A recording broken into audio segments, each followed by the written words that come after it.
होली की आप सभी को हार्दिक शुभकामनाएं। होली केवल रंगों का त्योहार नहीं है, होली केवल हंसी मजाक का त्योहार नहीं है। होली त्योहार है बिगड़े हुए काम बनाने का, क्योंकि ये जो पूर्णिमा है ना, ये पूर्णिमा साल में बस एक बार आती है। एक दीपावली होती है अमावस, जिस दिन सारे रुके हुए काम बनाए जा सकते हैं, और पूर्णिमा होती है होली की, जिस दिन सारे रुके हुए काम बनाए जा सकते हैं। तो आज के वीडियो में हम चर्चा करेंगे कि इस होली पे हम कौन कौन से ऐसे उपाय कर सकते हैं जिससे कि आपकी तमाम बाधाएं जो हैं वो दूर हो जाएं। नमस्ते, मेरा नाम है योगेश शर्मा, स्वागत है आपका happy life with Yogesh Sharma में। और दोस्तों, इस वीडियो में आगे बढ़ने से पहले एक विनम्र निवेदन कि अगर अभी तक आपने अपने इस चैनल को सब्सक्राइब नहीं किया है तो कृपया सब्सक्राइब जरूर करिएगा और बेल बटन दबाना ना भूलिएगा। अब होली जहां पे जलाते हैं ना, आपके पास दो ऑप्शन है। एक तो होली जमीन पे जलाई जाए और दूसरा होली किसी कंटेनर में जलाई जाए। अगर जमीन पे होली जलाते हैं तो आपने क्या करना है, ये मैं आपको उपाय नंबर 1 बता रहा हूं। आपने क्या करना है, जमीन में थोड़ा सा पहले गड्ढा खोद के उसमें थोड़ा सा पीतल, थोड़ा सा लोहा और थोड़ी सी चांदी, इनके टुकड़े रख दीजिए। कितनी क्वांटिटी रखनी है ये आपको अभी बाद में पता चल जाएगा।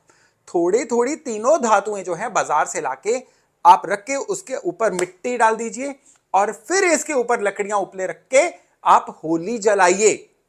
अब जब होली का पूजन हो जाएगा, होली जल जाएगी, अगले दिन सवेरे जब आप ये एशेज को रिमूव करेंगे तो इन मेटल्स को निकालिए, इनको आप कारीगर को दीजिए और अपना राइट हैंड की रिंग फिंगर के नाप का या लेफ्ट हैंड की रिंग फिंगर के नाप का एक रिंग, एक छल्ला बनवाइए इन धातुओं से, केवल इन्हीं धातुओं से।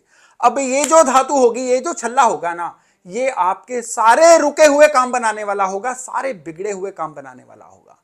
लेकिन इन केस आप किसी कंटेनर में ऐसा करते हैं तो आपको क्या करना है, सबसे पहले तो आपको ये तीनों धातुएं जो हैं ये रख के ऊपर गाय का उपला रखना है, फिर ऊपर लकड़ियां रखिए और आप होली जलाइए। और फिर इसी तरह से आप इसका छल्ला बनवा के होली के बाद जब भी छल्ला बन जाए किसी भी दिन इसको पहन लीजिएगा। सच मानिए, ये आपकी बाधाओं को हरने के लिए बड़ा सटीक, बड़ा ही जबरदस्त उपाय है। अब जब होली जल जाती है ना, तो होली की जो एशेज, होली की जो राख है ना, ये बहुत महत्वपूर्ण है। क्यों? क्योंकि ये एक पर्टिकुलर घड़ी मुहूर्त पे जली होती है, ये होली की पूर्णिमा पे जली होती है। तो ये जो राख है, इसके बहुत ही गहरे पर्पज हैं। धन की दिक्कत है तो इस थोड़ी सी राख को लाल कपड़े में चांदी के किसी भी वजन के कॉइन के साथ बांध के धन स्थान पे रखिए, धन की बरकत आनी शुरू हो जाती है। घर का कोई मेंबर बीमार है तो इस राख को एक हल्दी के टुकड़े, सूखी हल्दी के टुकड़े के साथ सफेद कपड़े में बांध के उस मरीज की बेड साइड पे, किसी ड्रॉर में, गद्दे के नीचे भी रख दीजिए। उनको दवाई लगनी शुरू हो जाएगी, उनकी हेल्थ में सुधार दिख जाएंगे। अगर घर में झगड़े रहते हैं, मियां बीवी के झगड़े, घर के मेंबरों के आपस में झगड़े रहते हैं, घर में शांति का माहौल नहीं है, तो होली की इसी राख को, केवल राख को, इसमें और कुछ मत डालिएगा, इसको पीले कपड़े में पोटली बना के घर के किसी सेफ स्थान पे, जरूरी नहीं है धन स्थान पे, अलमीरा में, शेल्फ के नीचे, टीवी कैबिनेट के नीचे, कहीं पे भी रख दीजिए। अगली होली तक इसको रखा रहने दीजिए।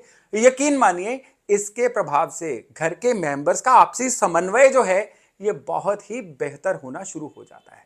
तो अब देखिए कि कितनी वैल्यू है होली के त्योहार की। और हम अब तक होली को लिमिट रख रहे थे केवल रंगों से खेलने तक या होली वाले दिन बाहर कहीं घूमने जाने तक।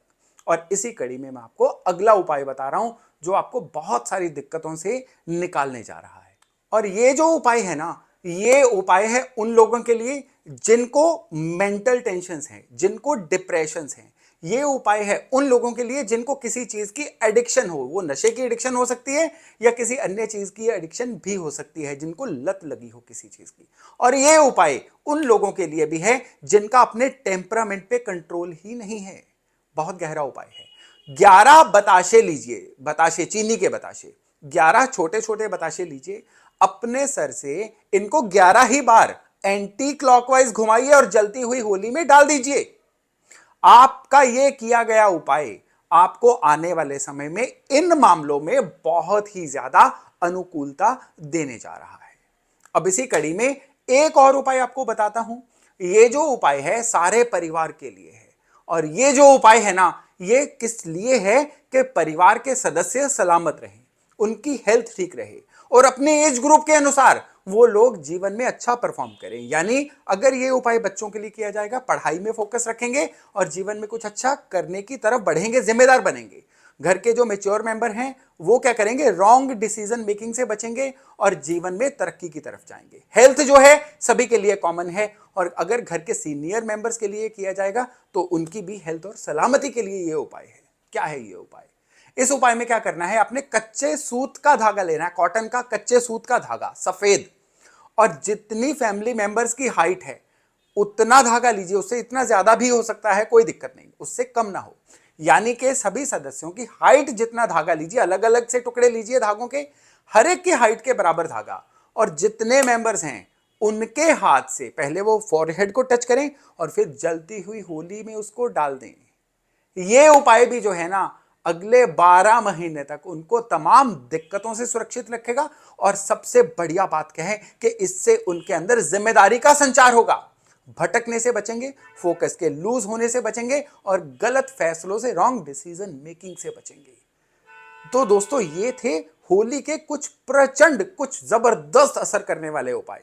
मैं आशा करता हूं आपके जीवन में जो भी समस्या आ रही है ना, इन उपायों से लाभ लेके आप उस समस्या को जड़ से दूर कर पाएंगे। तो चलिए ये वीडियो था यहीं तक, बहुत जल्द मिलते हैं नए वीडियो नए टॉपिक के साथ। अपना खूब ध्यान रखिएगा। होली की आप सभी को हार्दिक शुभकामनाएं।